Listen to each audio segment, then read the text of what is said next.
Hello बच्चों, आज के इस वीडियो में हम लोग डिस्प्लेसमेंट रिएक्शन डिस्कस करेंगे। एग्जाम पॉइंट ऑफ व्यू से बहुत इंपॉर्टेंट रिएक्शन है। लेट्स स्टार्ट करते हैं। A displacement reaction is a chemical reaction in which more reactive element in which more reactive element displace a less reactive element from its compound। इसका मतलब एक less reactive element को more reactive element उसके compound के अंदर से क्या करती है, डिस्प्लेस कर देती है। इस रिएक्शन में एक खास बात है कि ये reaction occurs in aqueous solution. इसका मतलब एक्वस सोल्यूशन के अंदर जब आप एक लेस रिएक्टिव एलिमेंट का सॉल्ट लेते हैं और उसके अंदर मोर रिएक्टिव एलिमेंट डालते हैं तो more reactive element less reactive element को उसके सॉल्ट से डिस्प्लेस कर देती है। हम लोग डिस्प्लेसमेंट रिएक्शन को दो पार्ट में क्लासिफाई करते हैं, एक सिंगल डिस्प्लेसमेंट रिएक्शन और एक डबल डिस्प्लेसमेंट रिएक्शन। तो सिंगल डिस्प्लेसमेंट रिएक्शन में होता क्या है, a single element replace another element in compound. इसका मतलब एक सिंगल एलिमेंट को आपको लेना है और एक किसी दूसरे एलिमेंट का सॉल्ट लेना है। तो जो सॉल्ट होगा उसमें जो मेटल होगी वो लेस रिएक्टिव होगी और जो आप एडिशनल मेटल को ऐड करने जा रहे हैं वो मोर रिएक्टिव एलिमेंट होगी या मोर रिएक्टिव मेटल होगी। तो मोर रिएक्टिव मेटल को जैसे ही आप लेस रिएक्टिव मेटल के सॉल्ट में डालेंगे तो वो लेस रिएक्टिव मेटल को उसके सॉल्ट से डिस्प्लेस कर देगी। इसी को हम कहते हैं सिंगल डिस्प्लेसमेंट रिएक्शन। जैसे ए को जब हम बीसी के सॉल्ट में मिलाते हैं तो सी डिस्प्लेस हो जाता है और ए बी का सॉल्ट बन जाता है। इसका मतलब ए यहाँ पर मोर रिएक्टिव एलिमेंट है और सी लेस रिएक्टिव एलिमेंट है, इसलिए सी डिस्प्लेस हुआ बाई ए। कुछ एग्जांपल देखते हैं, जैसे डिस्प्लेसमेंट ऑफ अ मेटल। कहने का मतलब यहाँ पर एक मेटल दूसरी मेटल को डिस्प्लेस करने जा रही है। जैसे आपने लिया कॉपर सल्फेट का सॉल्यूशन और कॉपर सल्फेट के सॉल्यूशन में आपने जिंक को डाला। इसका मतलब यहाँ कॉपर लेस रिएक्टिव है और जिंक मोर रिएक्टिव है, तो यहाँ ZnSO4 जिंक सल्फेट का सॉल्यूशन बन जाता है और कॉपर डिस्प्लेस हो जाता है। इसी तरह कॉपर सल्फेट के सॉल्यूशन में अगर आपने आयरन डाल दिया तो आयरन कॉपर को डिस्प्लेस कर देता है और अपना सल्फेट का सॉल्यूशन बनाता है FeSO4 और कॉपर डिस्प्लेस हो जाता है। इसी तरह अगर FeSO4 के सॉल्यूशन में हम जिंक डालते हैं तो जिंक मोर रिएक्टिव है आयरन से, इसलिए यहाँ पर जिंक सल्फेट का सॉल्यूशन बन जाता है और आयरन डिस्प्लेस हो जाता है। अब हम लोग बात करेंगे displacement of a non metal. Non metal में जैसे आपने KBr का सॉल्यूशन लिया और यहाँ पर इसमें Cl2 गैस पास कराया तो Br less reactive than Cl2, इसलिए Br डिस्प्लेस हो गया, Br2 गैस डिस्प्लेस हो गई और यहाँ KCl का सॉल्यूशन बन गया। इस प्रकार से इसको हम कहते हैं सिंगल डिस्प्लेसमेंट रिएक्शन।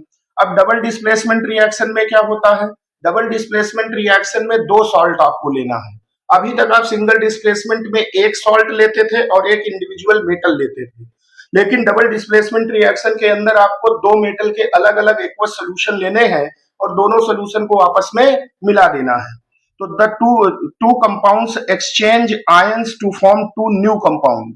इस रिएक्शन के अंदर, डबल डिस्प्लेसमेंट रिएक्शन के अंदर, जब दो सॉल्ट सोल्यूशन को आप आपस में मिक्स करते हैं तो दोनों सॉल्ट के आयंस एक्सचेंज कर जाते हैं। जैसे आपने एक AB का एक्वस सोल्यूशन लिया और एक CD का एक्वस सोल्यूशन लिया। अब यहाँ पर A और C ने मिलकर के एक सोल्यूशन बना लिया और D और B ने मिलकर के एक सोल्यूशन बना लिया। इस प्रकार से हम कहते हैं यहाँ पर आयन एक्सचेंज हो गए हैं।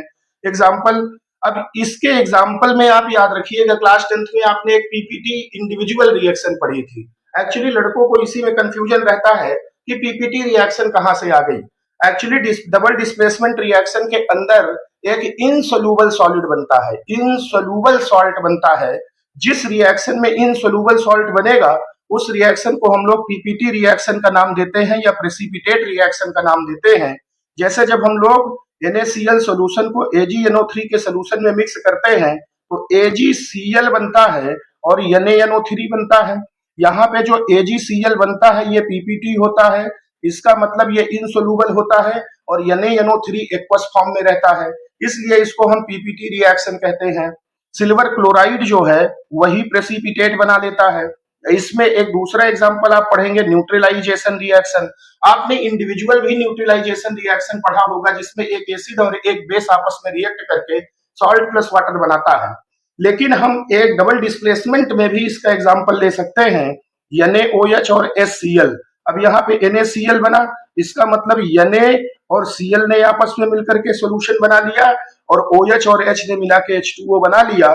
इस प्रकार से ये भी एक डबल डिस्प्लेसमेंट रिएक्शन की ही कैटेगरी है। तो डबल डिस्प्लेसमेंट रिएक्शन की भी अपने आप में दो कैटेगरी हैं, एक प्रेसिपिटेट रिएक्शन और एक एसिड बेस रिएक्शन।